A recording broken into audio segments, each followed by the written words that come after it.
9వ శ్లోకం. ఇప్పుడు మనం వేదాంత డిండిమన్లో 9వ శ్లోకాన్ని చూద్దాం. ఇందులో ఏం చెప్తున్నారు అంటే, ధ్యేయము అంటే ధ్యానింపదగినటువంటిది, ధ్యానింపరానటువంటిది. ఈ రెండు విషయాలను గురించి ఈ శ్లోకంలో చెప్తూ ఉన్నారు. చూడండి, ఇక్కడ ధ్యేయాధ్యేయ పదార్థౌ ద్వౌ ద్విసమాజ సమాధితో ధ్యాతవ్యం బ్రహ్మణైవాన్యతు ఇది వేదాంత డిండిమః. అంటే ధ్యానం చేసేటప్పుడు ధ్యానించదగినటువంటి విషయాలు కొన్ని, ధ్యానించరానటువంటి విషయాలు కొన్ని, రెండు రకాలు ఉంటాయ్యా.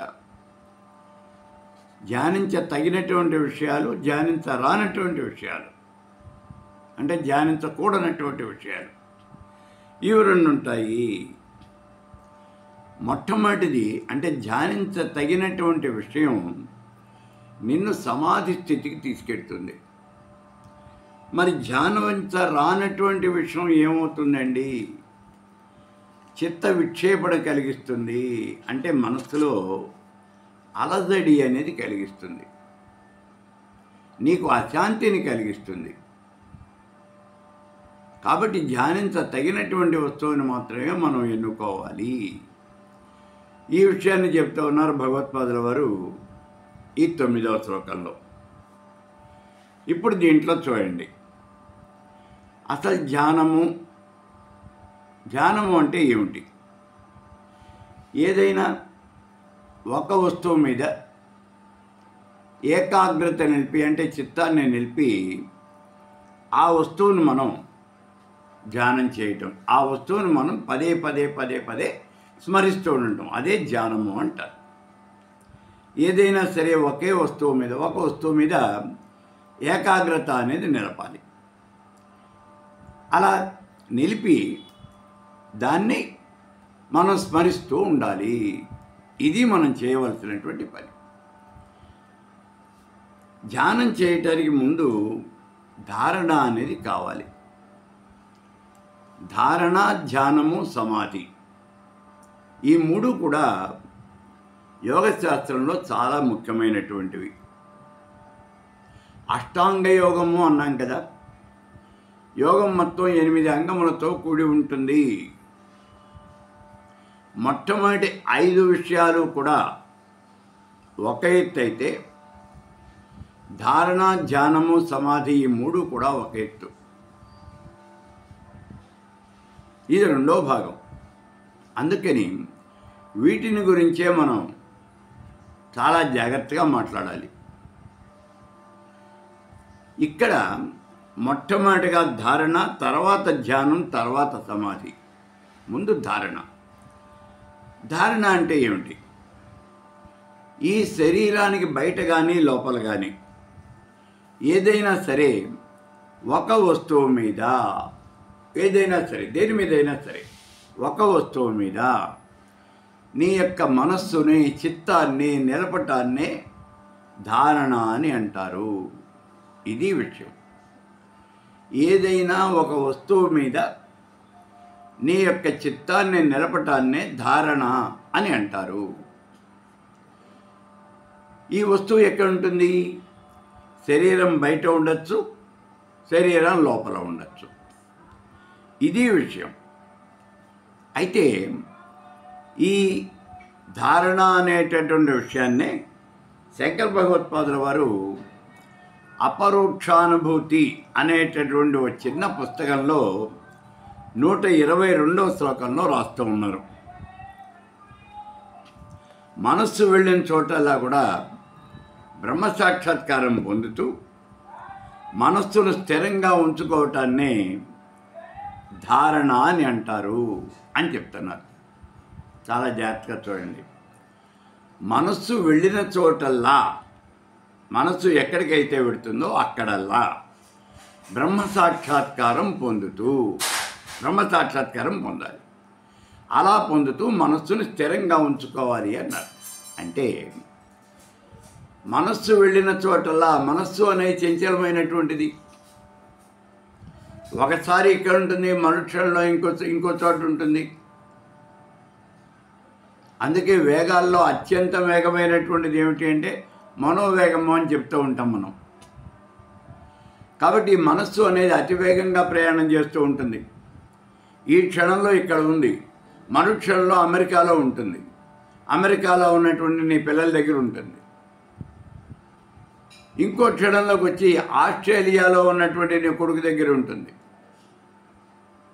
మనస్సు అనేది చంచలమైనటువంటిది. అందుకని ఇక్కడ ఏం చేయమంటాడు అంటే మనస్సు వెళ్ళిన చోటల్లా, మనస్సు ఎక్కడికి పెడుతుంది, ఎక్కడికి పడితే అక్కడికే పెడుతుంది. అనేకమైనటువంటి విషయాలను చూస్తుంది, అనేకమైనటువంటి విషయాలను కల్పించుకుంటుంది, వాటితో తాను మమేకమైపోతుంది. ఇది మనసు చేసే పని. స్వప్నావస్థ అంటే అదే కదా. స్వప్నాన్ని సృష్టిస్తుంది. సృష్టించేది ఎవరు? మనస్సు. ఈ మనస్సు అనేక రకాలైనటువంటి రూపాలు కల్పిస్తూ ఉంటుంది. అలా కల్పించి వాటితో పాటు మమేకమైపోతుంది. ఈ మనస్సు చేసే పని అది. వాటితో పాటు మమేకమైపోతుంది, వాటితో పాటే చరిస్తూ ఉంటుంది. కాబట్టి ఇక్కడ ఏం చేయాలంటే మనస్సుని స్థిరం చేసుకోవాలి. మనస్సుని దాని ఇష్టం వచ్చినట్టుగా అది వెళ్ళిపోనివ్వకూడదు, స్థిరంగా ఉండేటట్టుగా చేసుకోవాలి. అలా స్థిరంగా ఉండేట్టు చేసుకోవటాన్నే ధారణ అని అంటారు. అంటే మనస్సు వెళ్ళిన చోటల్లా బ్రహ్మ సాక్షాత్కారం పొందాలి. మనస్సు వెళ్ళిన చోటల్లా బ్రహ్మ సాక్షాత్కారం పొందటం అంటే ఏమిటి? ఎలా పొందుతాం మనం? చరాచర జగత్తంతా కూడా పరమేశ్వర స్వరూపము అనే విషయాన్ని మనం అర్థం చేసుకున్నాం. మనం చెప్పుకుంటున్నది ఏమిటి? చరాచర జగత్తంతా కూడా పరమేశ్వర స్వరూపము. ఈ జగత్తులో ఉన్నటువంటి 84 లక్షల రకాలైనటువంటి జీవరాశి అంతా కూడా పరబ్రహ్మ స్వరూపమే. పిపీలి కాది బ్రహ్మ పర్యంతము పరబ్రహ్మ స్వరూపమే. ఇది కదా మనం చెప్తూ ఉన్నది. కాబట్టి ఇప్పుడు ఏమవుతూ ఉన్నది? ఇందులో ఏ ప్రాంతానికి వెళ్ళినప్పటికీ కూడా, అంటే ఈ జగత్తులో బ్రహ్మస్వరూపం ఏమిటి అంటే దశ దిశలు కూడా పరబ్రహ్మస్వరూపము. నదీ నదాలు, అడవులు, కొండలు, ఎడారులు, రాజులు, రాజ్యాలు అన్నీ కూడా బ్రహ్మస్వరూపము. అలాగే సూర్యుడు, చంద్రుడు, నక్షత్రాలు బ్రహ్మస్వరూపము. కాబట్టి ఈ మనస్సు అనేది ఎక్కడికి వెళ్తుంది? ఏదో ఒక ప్రదేశానికి వెళ్తుంది. ఏ ప్రదేశానికి వెళ్ళినప్పటికీ ఆ ప్రదేశం కూడా బ్రహ్మమేను అనే విషయాన్ని మనం అర్థం చేసుకోవాలి. మనం చెప్తున్నది అది కదా. నదీ నదాలు, అడవులు, కొండలు, ఎడారులు, రాజులు, రాజ్యాలు, చెట్లు, చేమలు అన్నీ బ్రహ్మస్వరూపమే. ఆ విషయాన్ని నోటితో చెప్పడం కాదు, పుస్తకాల్లో చదవటం కాదు, నీ మనస్సులో ఆ విషయాన్ని స్థిరం చేసుకోవాలి. నీ మనస్సులో ఆ విషయాన్ని స్థిరం చేసుకోవాలి. అలా స్థిరం చేసుకున్నటువంటి వాడివై దాన్ని స్థిరం చేసుకుని ఇప్పుడు బ్రహ్మ సాక్షాత్కారం పొందాలి. అడవులు, కొండలు, ఎడారులు ఇవన్నీ కూడా పరబ్రహ్మ స్వరూపమే అని చెప్పుకున్నాం కదా. మరి అడవికి వెళ్ళినప్పుడు అక్కడ ఏం కనిపించాలి? నీకు బ్రహ్మమే కనిపించాలి. నదీ నదాలు ఇవన్నీ పరబ్రహ్మ స్వరూపమే కదా.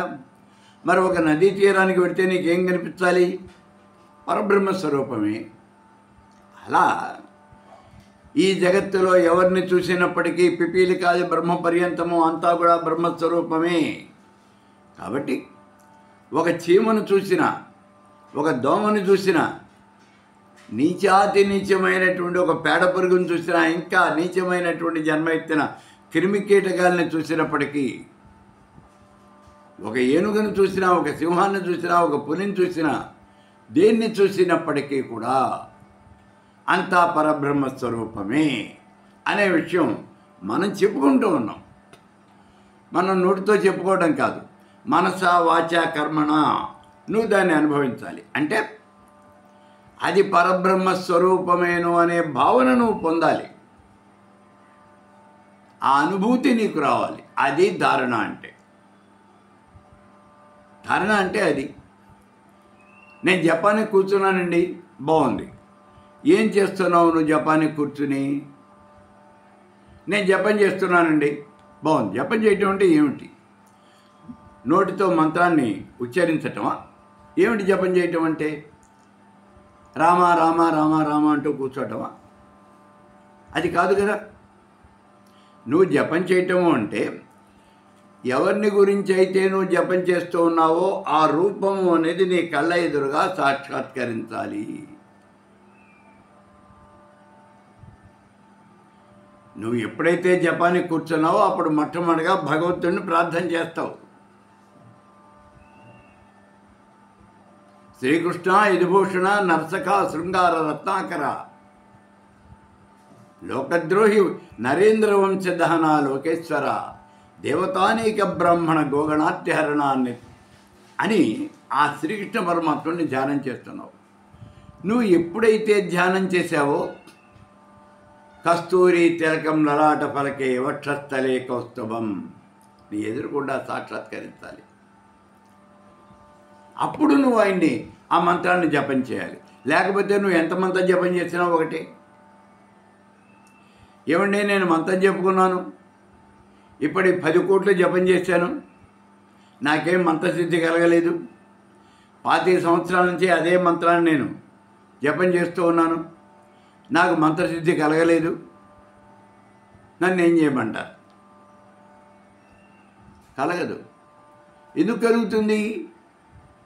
చిత్తం శివుడి మీద, భక్తి చెప్పుల మీద. నీకు మంత్రసిద్ధి ఎలా కలుగుతుంది? గుళ్ళోకి వెళ్ళాడు, భగవంతుడికి నమస్కారం పెడదామని వెళ్ళాడు, కొత్త చెప్పులు వేసుకెళ్ళాడు, చెప్పులు వాకిట్లో వదిలొచ్చాడు. దేవుడికి నమస్కారం చేస్తున్నాడు కానీ ఆ చెప్పులు ఎవరెత్తుకుపోతారు అని ఆ విషయాన్ని గురించి ఆలోచిస్తూ ఉన్నాడు. నేను వెళ్ళేదాకా ఉంటాయా? కొత్త చెప్పులు కదా, ఎవరన్నా ఎత్తుకుపోతే ఏం చేయాలి? ఎత్తుకుపోతాడేమో ఇలా ఆలోచిస్తున్నాడు. మరి వీడు భగవంతుని ఏ రకంగా ప్రార్థన చేస్తున్నాడు చెప్పండి? వీడు భగవంతుడి ఫలితాన్ని ఇవ్వాలా? ఇస్తాడా? మీరే చెప్పండి. ఎలా ఇస్తాడు? కాబట్టి ఇక్కడ జపం చేసేటప్పుడు కూడా ఇదే పరిస్థితి. మీరు ఎప్పుడైతే జపం చేస్తూ ఉన్నారో అప్పుడు ధారణ అనేది ఉండాలి ముందు. అదే చెప్పే ధారణ అనేది ఉండాలి. ధారణ అనేది ఉండాలి అంటే నువ్వు ఎవరిని గురించి అయితే జపం చేస్తున్నావో ఆ రూపమే నీ కళ్ళ ఎదురుగా సాక్షాత్కరించాలి. అంత శక్తి మనకి లేదు కాబట్టే మనకేం చెప్తాను, జపం చేస్తున్నప్పుడు ఆ దేవతామూర్తి యొక్క విగ్రహం లేదా ఒక ఫోటో, ఆ రూపం అనేది నీ కళ్ళ ఎదురుగా పెట్టుకోవయ్యా. కళ్ళు తెరిస్తే ఆ దేవతామూర్తి నీకు కనిపిస్తుంది. అప్పుడు నీ దృష్టి కనీసం కొంతవరకైనా దాని మీద నిలుస్తుంది అని చెప్తూ ఉన్నాం. అందుకే ఈ పని అంతా కూడా. కాబట్టి ఇక్కడ నీ కళ్ళ ముందు అదే మూర్తి కనిపించాలి, నీ మనస్సులో అదే మూర్తి మెదలాలి. అది ఇక్కడ ధారణ అంటే. అదే ఇప్పుడు భగవత్పాదుల వారు చెప్తూ ఉన్నది, నీ మనస్సు ఎక్కడికైతే వెడుతుందో అక్కడల్లా బ్రహ్మ సాక్షాత్కారం పొందాలి. ప్రతి వస్తువులోనూ కూడా పరబ్రహ్మ నేను చూడగలగాలి. అలా చూడగలగటాన్నే ధారణ అని అంటారు.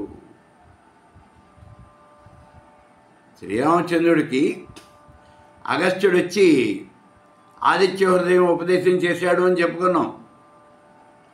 ఆయన ఉపదేశం చేశాను అన్నాడు, ఈయన పుచ్చుకున్నాను అన్నాడు. వెంటనే ఆదిత్యుడు వచ్చి నేను సాక్షాత్కరించాను అన్నాడు. అయిపోయింది. ఎందుకని? ఆయన ఇస్తున్నాను ఆదిత్య హృదయాన్ని అని అన్నప్పుడు ఆయన కళ్ళ ముందు ఆదిత్యుడే కనిపిస్తూ ఉన్నాడు. శ్రీరామచంద్రుడు పుచ్చుకున్నాను అన్నాడు, ఆయన కళ్ళ ముందు ఆదిత్యుడు కనిపిస్తున్నాడు. కాబట్టే వెంటనే ఆదిత్యుడు అక్కడ ప్రత్యక్షమై సాక్షాత్కరించాడు. అది నీకు కావాల్సింది. అటువంటి సమయంలోనే నీకు సాక్షాత్కారము అంటే నీ కళ్ళ ఎదురుగా కనిపించటము, ఆ పని జరుగుతుంది. కాబట్టి ఇక్కడ ధారణ అనేది చేస్తేనే ఈ పని జరుగుతుంది. కాబట్టి ధారణ అంటే ఏమిటి? వెళ్ళిన చోటల్లా ఆ భగవంతుడి యొక్క స్వరూపాన్నే నువ్వు భావన చెయ్యగలగటము, అది ధారణ అంటే. నీ మనసు ఎక్కడికైతే వెడుతుందో అక్కడల్లా.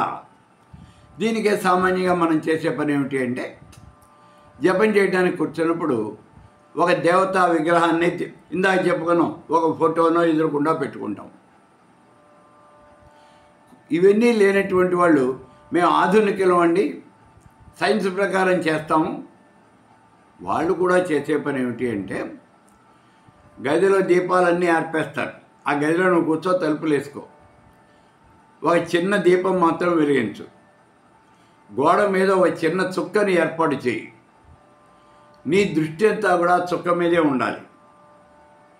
నువ్వు ఏర్పాటు చేసినటువంటి ఆ బిందువు మీదనే నీ దృష్టి ఉండాలి. అలా ఆ బిందువును చూస్తూ కూర్చో, ఏ మంత్రమో ఒక్కల్లా. నీ కళ్ళు మూసుకున్నా కూడా, కొంతసేపటికి నువ్వు కళ్ళు మూసుకున్నా కూడా నీ కళ్ళ ఎదురుగా, అంటే నీ దృష్టిలో ఆ బిందువే కనిపిస్తుంది. ఇలా మీరు ఈ ధారణ అనేది సాధన చేయాలి అని చెప్తున్నారు. మనకు కూడా అంతే. జపం చేస్తున్నప్పుడు ఎదురుకుండా దేవతామూర్తిని పెట్టుకున్నాం, బాగుంది. కొంతకాలం అలా సాధన చేసిన తర్వాత కళ్ళు మూసినా కళ్ళు తెరిచినా కూడా దేవతామూర్తి అనే కళ్ళకి కనిపిస్తుంది. అది నీకు కావాల్సినటువంటి. కళ్ళు తెరిచినా కూడా ఆ దేవతామూర్తి నీ కళ్ళ ఎదురుగా కనిపిస్తుంది, అది ధారణ అంటే. కాబట్టి ఈ రకంగా ఒక పదార్థం మీద మనం దృష్టి నిలపటాన్నే ధారణ అని అంటారు. ఇప్పుడు ఇందాక చెప్పుకున్నాం, శరీరం లోపల కానీ శరీరం బయట కానీ. శరీరం బయట అంటే ఏమిటో చూద్దాం ముందు. ఇందాక మనం చెప్పుకున్నట్టుగా దేవతామూర్తి, దేవతా విగ్రహం, లేదా ఒక ఫోటో, లేదా ఒక వస్తువు, దాని మీద మనం దృష్టి నిలపటం. మరి శరీరం లోపల అంటే ఏమిటండి? శరీరంలో షట్చక్రాలు ఉన్నాయి, 6 చక్రాలు ఉన్నాయి అని చెప్తున్నాం. మూలాధారం, గుదస్థానం, స్వాధిష్టానం, తుమీఘనం. ఇలా ఆజ్ఞాచక్రము, ఆజ్ఞాంచనటలాంబుజం, తస్మాదోర్ధ్వమధోముఖం వికసితం పద్మం సహస్రచ్చదం.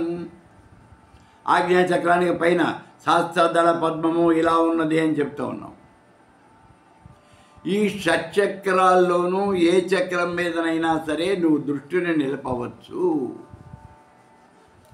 ధ్యానం చేసేటప్పుడు షట్చక్రాల్లో ఏదో ఒక దృష్టి, ఏదో ఒక చక్రం మీద నువ్వు దృష్టిని నిలపవచ్చు. అలా చేయొచ్చు. దాన్ని శరీరం లోపల దృష్టి నిలపటము అని అంటారు. శరీరం బయట అంటే ఇందాక చెప్పినట్టుగా ఒక కాలు మీదో, ఒక చెయ్యి మీదో, లేకపోతే గోడ మీద పెట్టినట్టు ఒక చుక్క మీదో, ఓ దేవతామూర్తి మీద మనం దృష్టి నిలపటం. ఈ రకంగా శరీరం యొక్క లోపల కానీ శరీరం యొక్క బయట కానీ ఎక్కడైనా సరే మనం మన యొక్క దృష్టిని నిలపటాన్ని, ఆ దృష్టిని ఎలా నిలపాలన్నాడు. ఇక్కడ మనకు కావాల్సింది ఏమంటే వేదాంతపరమైనటువంటిది, భగవత్పరమైనటువంటిది. కాబట్టి అక్కడ అదే పరబ్రహ్మ స్వరూపము అని మనం భావన చేయాలి. చేతి మీద దృష్టిని నిలిపితే అది చేయిగా కనిపించకూడదు, అది బ్రహ్మస్వరూపంగా కనిపించాలి. నువ్వు ఎక్కడ దృష్టి నిలిపినప్పటికీ అది పరబ్రహ్మ స్వరూపంగానే కనిపించాలి. ఎందుకని అంటే చరాచర జగత్తంతా కూడా పరబ్రహ్మ స్వరూపమే. కాబట్టి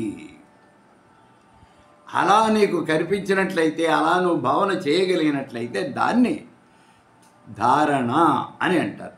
ముందు ధ్యానం చేయదలుచుకున్నటువంటి వాడు ఈ ధారణ అనేది దీన్ని ప్రాక్టీస్ చేయాలి. ఆ తర్వాత ధ్యానము.